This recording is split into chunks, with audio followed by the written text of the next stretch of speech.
अग्निरा, तुम्हारी आग इस गांव का एक तिनका भी जलाए उससे पहले मैं तुम्हें पूरी तरह से बुझा दूंगा।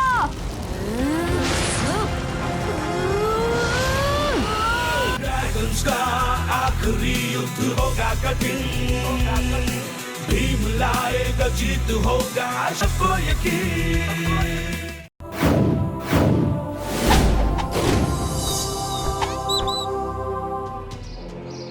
अरे कान्हा, देखो तो वहाँ कोई साधु बैठे हैं। प्रणाम मुनिवर।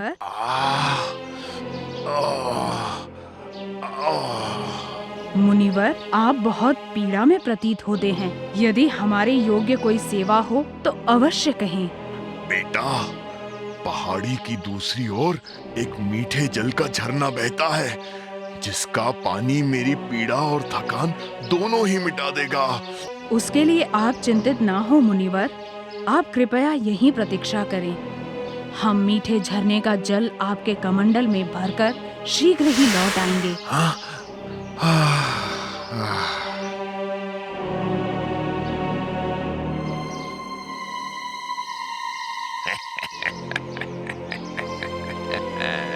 वो दोनों ग्वाले वापस लौटेंगे, हम उनके सारे गाय बैल उठाकर ले जाएंगे।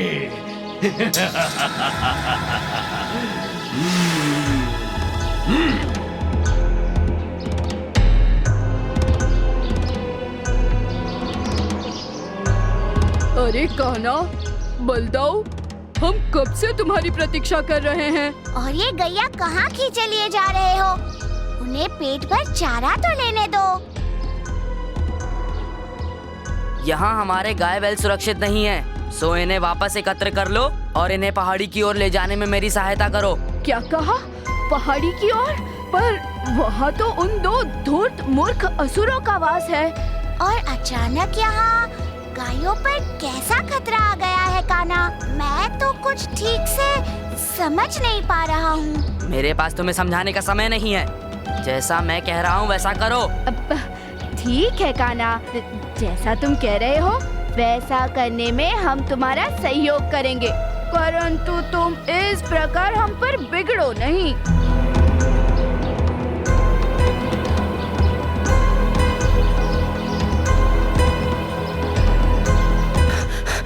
माधव, उधो, रुक जाओ। तुम तो हमारे आगे चल रहे थे। वो बहरूपिये हैं, हमारी गाय चुराना चाहते हैं। बहरूपिये तो यही दोनों हैं। इन्हीं के खतरे की वजह से हम गाय वृंदावन से ले जा रहे हैं। बहरूपिया कौन है, उसका निर्णय अभी हो जाएगा।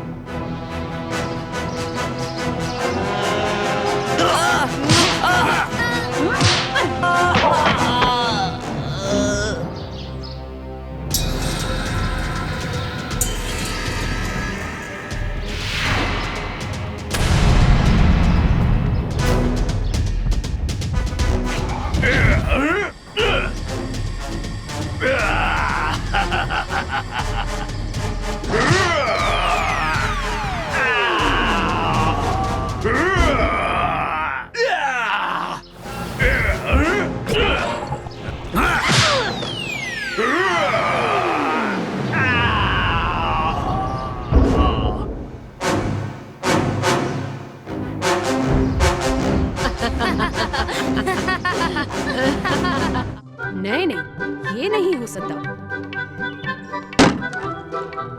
तुम लोग स्वयं क्यों नहीं गेंद मारते कृष्ण को?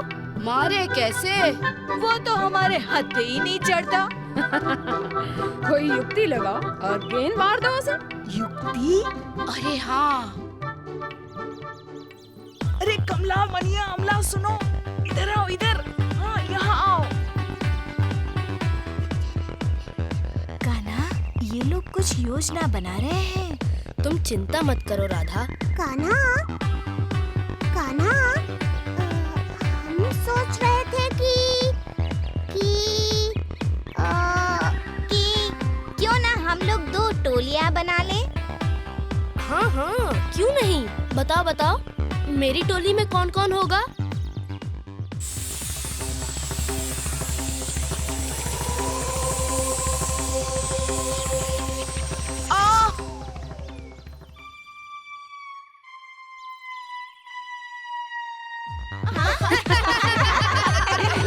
पूछने। क्यों इन बच्चों के साथ ठिठोली कर रहे हो? बलदाओ, मैं कहाँ कुछ कर रहा हूँ, मैं तो खेल रहा हूँ। हाँ हाँ, मैं जानता हूँ कि तुम कैसे खेल रहे हो।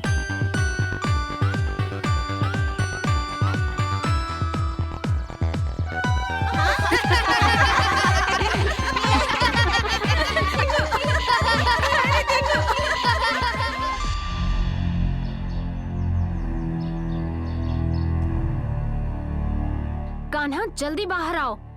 लगता है कुछ गड़बड़ है।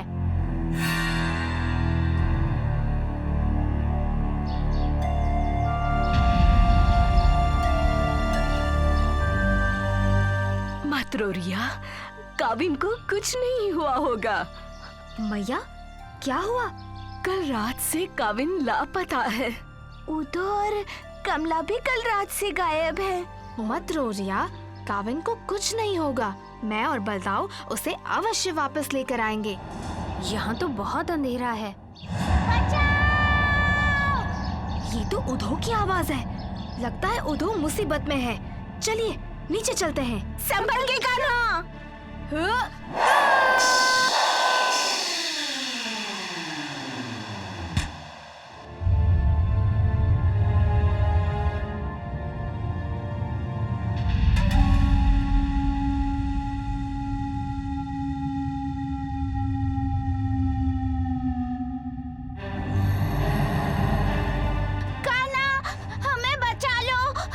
उदो, कमला, काविन, तुम सब ठीक तो हो ना? हाँ, हम ठीक हैं, परंतु ये राक्षस हमें बंदी बनाकर पाताल की गहराइयों में ले जाना चाहता है। और तो और, ये हमें भी अपनी तरह राक्षस बनाना चाहता है। उन्हें अद्भुत मायावी राक्षसों में बदल दिया है। हमें शीघ्र ही कुछ करना होगा।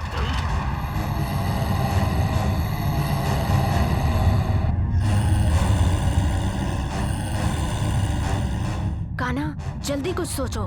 नहीं बलदाऊ, हम इनसे नहीं लड़ सकते। ये हमारे गांव के लोग हैं। हमें किसी भी तरह इन्हें मायावी जाल से मुक्त करना होगा। पर कैसे? अब देखना सुदर्शन चक्र का कमाल।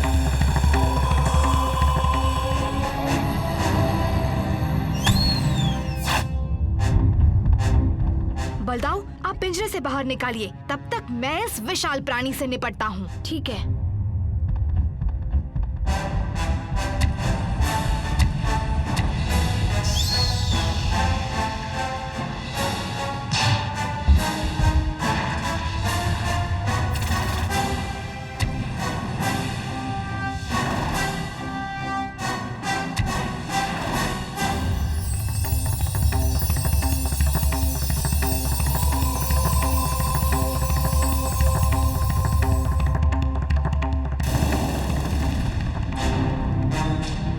बलदाऊ, तुम्हारे पीछे।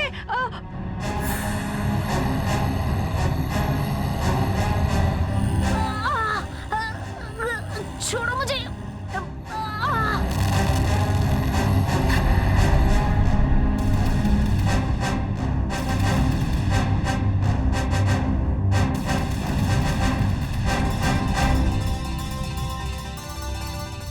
चलो चलो, बाहर चलो। बलदाऊ, हमें पता था आप और कान्हा हमें बचाने अवश्य आओगे।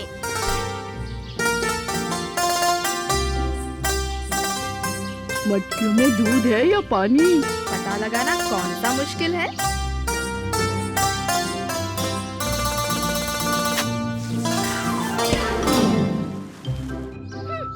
बहुत हो गया, तुम्हारी वजह से मुझे रोज माँ की डांट खानी पड़ती है। राधा, सुनो तो, मुझे नहीं करनी तुमसे बात। अब मान भी जाओ राधा। नहीं। फिर तुम ही बताओ, कैसे तुम्हें मनाऊं? पहले मुझे एक पारिजात फूल ला कर दो।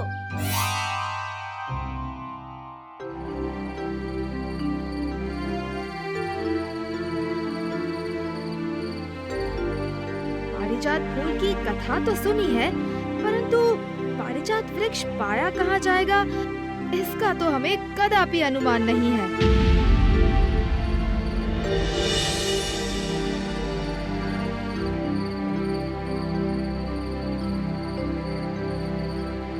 कृपया दर्शन दीजिए चंद्रदेव।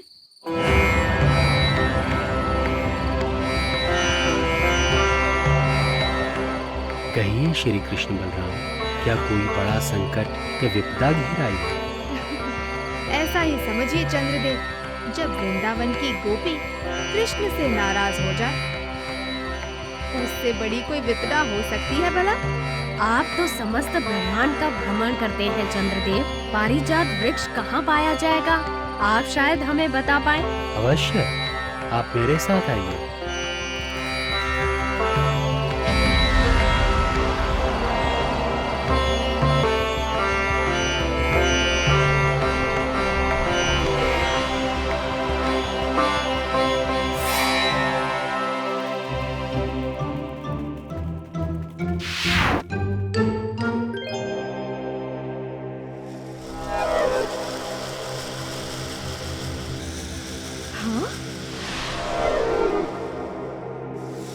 इस वृक्ष में अद्भुत शक्तियां हैं जो इसकी हिफाजत करती हैं और सदियों से यही प्रथा चली आ रही है। इस वृक्ष से फूल कभी तोड़े नहीं जाते, केवल गिरे हुए फूलों को ही चुना जाता है। जी चंद्रदेव, हम भी इस प्रथा का पालन अवश्य करेंगे और सूर्योदय के उपरांत ही फूल चुनेंगे।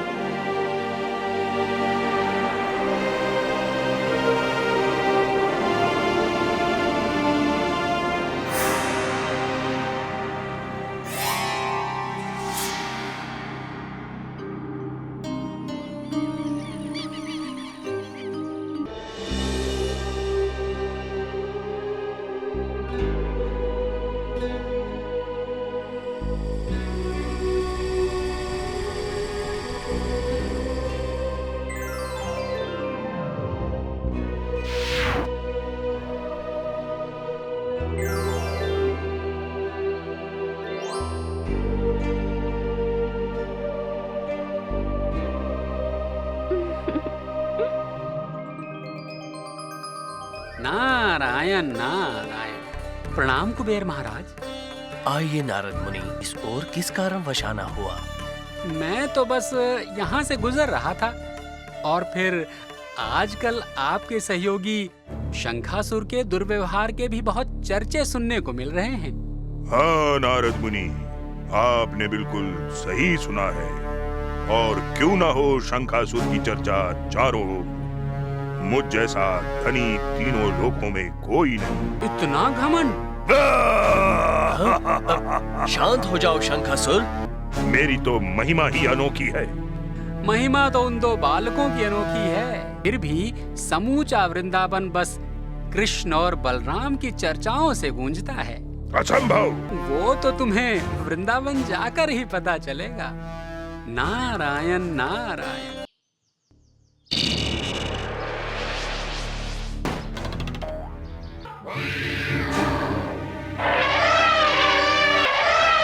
अरे पागल हाथी!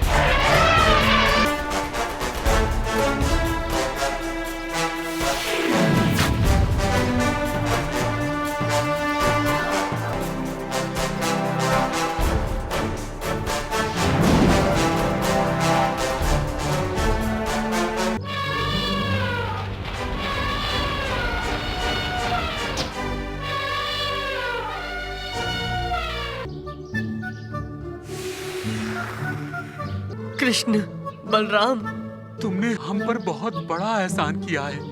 एहसान नहीं किया, तुम्हें इसके लिए हमें मूल्य चुकाना होगा। मूल्य? पूरी एक एक हंडी माखन सबसे लेंगे।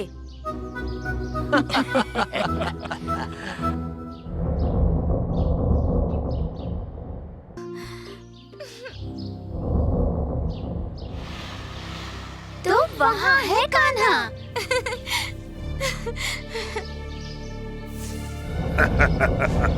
तुम गोपियाँ शायद मुझे ही खोज रही हो, है ना? हम तुम्हें नहीं खोज रहे थे। छोड़ो हमें, छोड़ो हमें इस शंखा से बचाओ। छोड़ो हमें, छोड़ो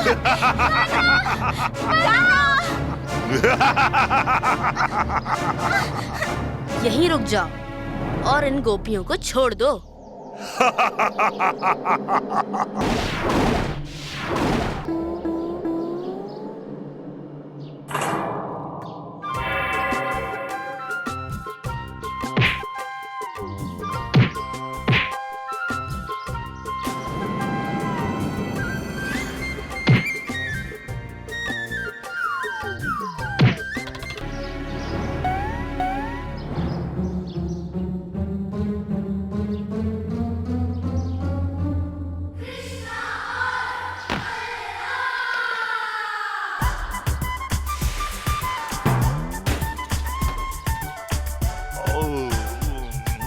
इस अनमोल शंख के कारण ही तुम्हें इतना घमंड है ना?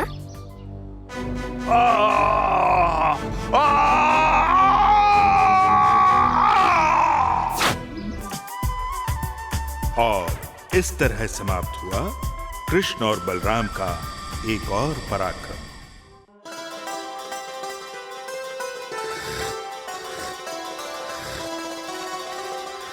श्री कृष्ण। ये कौन पुकार रहा है?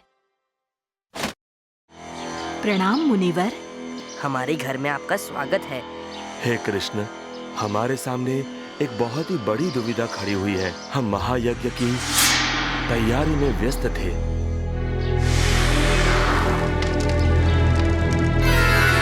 जब एक राक्षस हमारे आश्रम में चोरी छुपे आ गया और हमारा शंख चुराकर और जंगल की ओर भाग गया। हमारे यज्ञ के लिए वो शंख अति महत्वपूर्ण है। राक्षस अक्सर हमारे यज्ञ भंग करने आते हैं, परंतु उस शंख के बजाने से वो दूर भाग जाते हैं। आप निश्चिंत रहिए मुनिवर, हम आपका शंख अवश्य वापस ले आएंगे।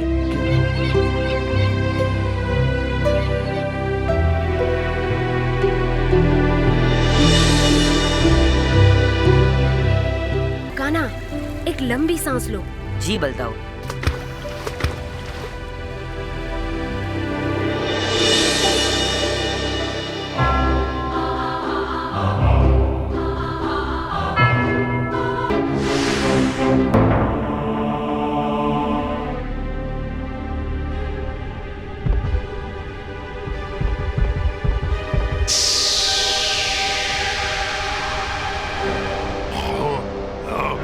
तुंगासुर को जगाने की किसने हिम्मत की?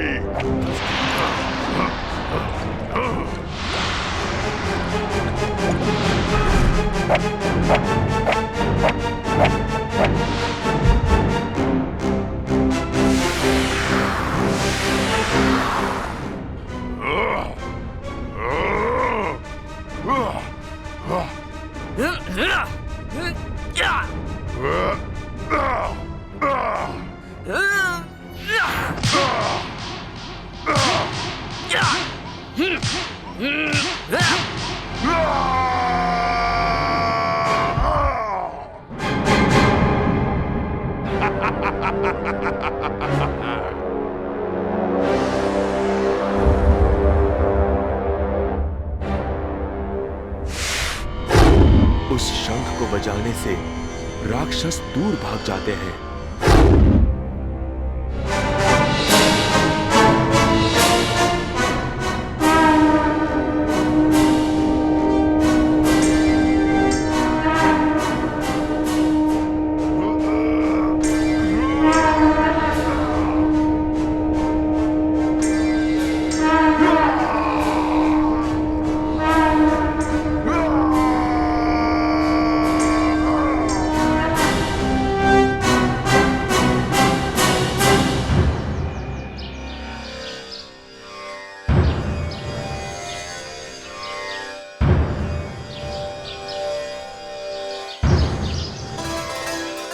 आपका शंख मुनिवर।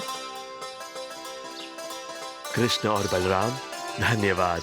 अब महायज्ञ अवश्य सफल होगा। हम सब तुम दोनों के आभारी हैं। हम तो बस अपना कर्तव्य निभा रहे थे मुनिवर।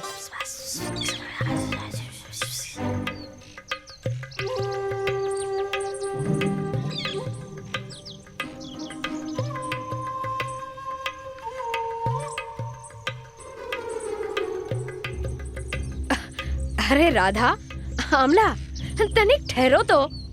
यहाँ पेड़ के नीचे आ जाओ, वहाँ बहुत धूप है। जल्दी कहो, हमें और भी काम है। तुम पूछ रही थी ना कि हम ये लकड़ी क्यों जमा कर रहे हैं? हाँ, क्यों जमा कर रहे हो? लकड़ियाँ जोड़कर हम एक अत्यंत अनोखी वस्तु बना रहे हैं। वो क्या? वो हम तुम्हें नहीं बता सकते। क्यों नहीं बता सकते?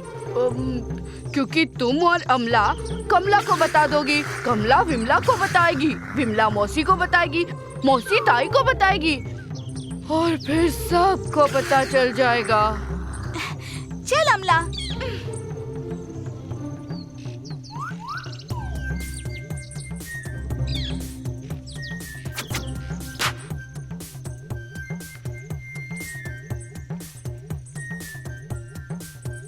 राधे, राधा, राधे, अरे सुनो तो, राधे, राधा। घड़ी घड़ी क्यों रोकते हो? कह दिया ना, माखन नहीं मिलेगा।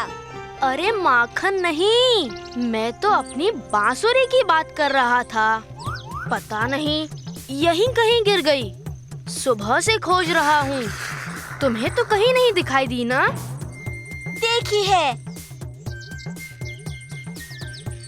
ये रही।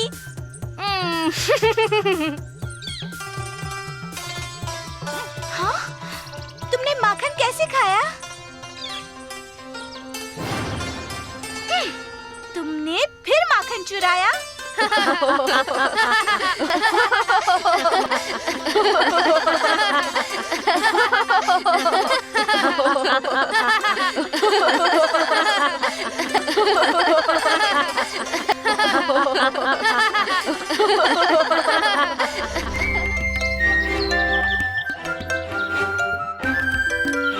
चलो कान्हा, खेतों में जाने से पहले तालाब में एक डुबकी लगाएं।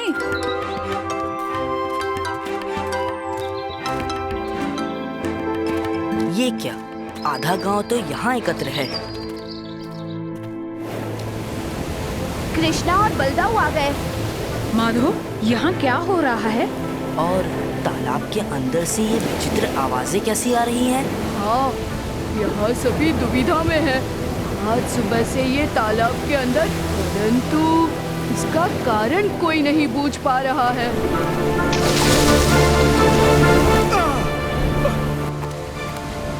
ये तो स्वयं देव अपम नापट हैं, जल और अग्नि दोनों ही तत्वों के देव।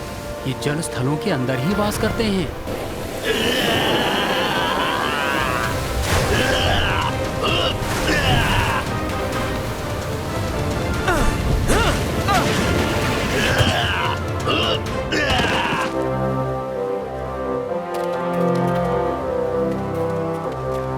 हे देव, वृंदावन वासियों के साथ बलराम और कृष्ण का सादर प्रणाम स्वीकार कीजिए। मेरी आपसे विनती है कि आप दोनों मेरे साथ इस तालाब में छिपे भीषण दानव को परास्त कर उसे यहाँ से उखाड़ फेंकने में मेरी सहायता करें। अवश्य देव, हम आपके साथ तालाब में जाने को तत्पर हैं।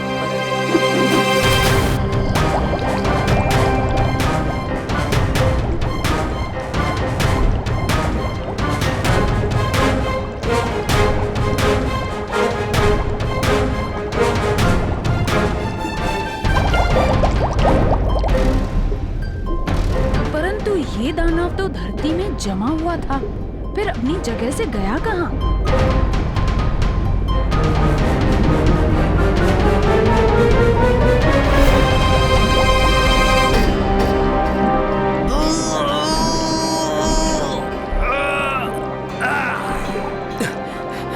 जल के अंदर रहते इसकी शक्तियां अपार हैं। इसका अंत जल के बाहर ही करना संभव है।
नारायण नारायण नारायण नारायण।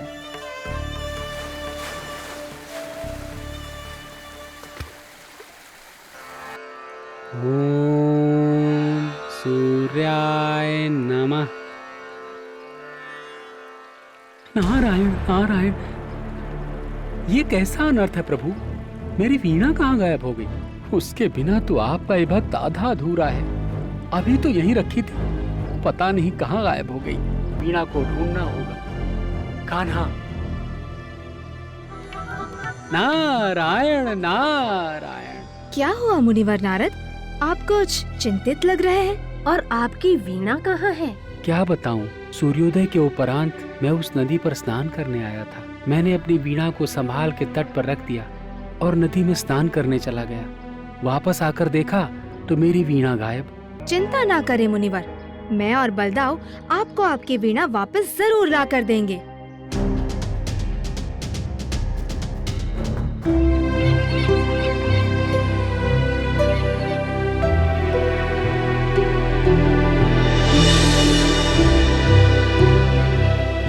कान्हा, एक लंबी सांस लो। जी बलदाव।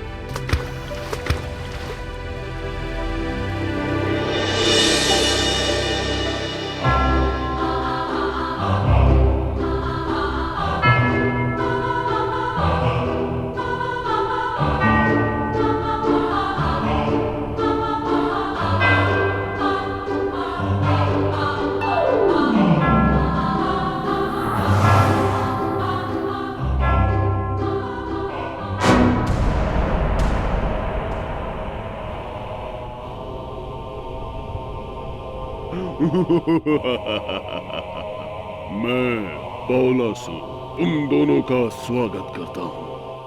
आओ, मैं तुम दोनों को एक अद्भुत खेल दिखाता हूँ। आओ।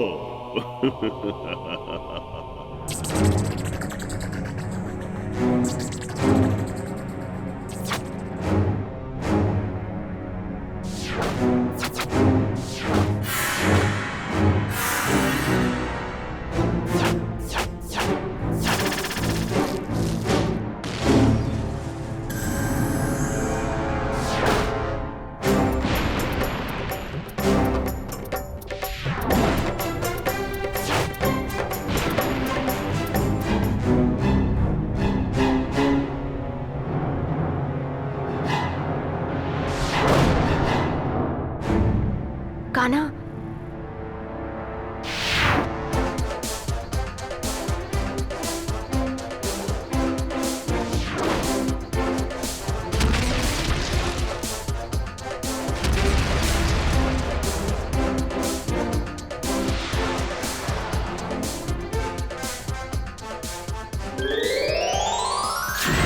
मेरा नाम दीना है और मैं एक ऋषि हूँ। एक महान ऋषि के श्राप ने मुझे बावलासुर राक्षस बना दिया था। हे नंदन, हे बालभद्र, आज आपने मुझे इस श्राप से मुक्त कर दिया है। आप दोनों को मेरा कोटि कोटि प्रणाम।